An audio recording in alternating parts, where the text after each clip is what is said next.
Senthil sir சொல்லுங்க. பத்மா மேடத்துக்கு லெப்ட்ல வந்து ஜன்னல்ல வந்து எல்லாரும் கத்துறாங்க. அங்க இருந்து போயிருமா?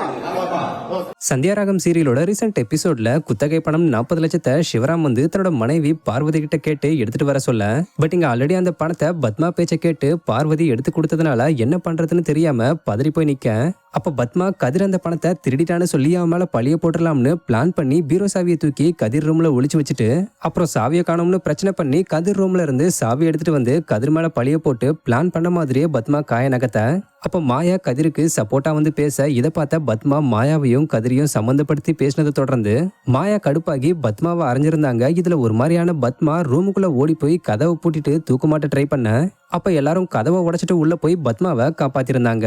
இந்த நிலையில இந்த சீன் மேக்கிங் எப்ப எடுக்கப்பட்ட பிடிஎஸ் வீடியோவை சிவராம் கேரக்டர்ல நடிச்சுக்கிட்டு வர ஆக்டர் ராஜ்கமல் ரீசெண்டா ஷேர் பண்ணிருக்காரு.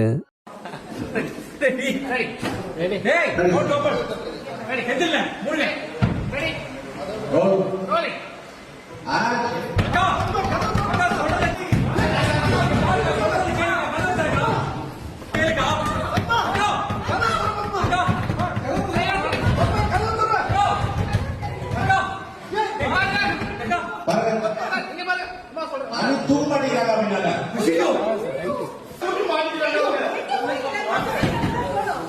இறங்குங்க.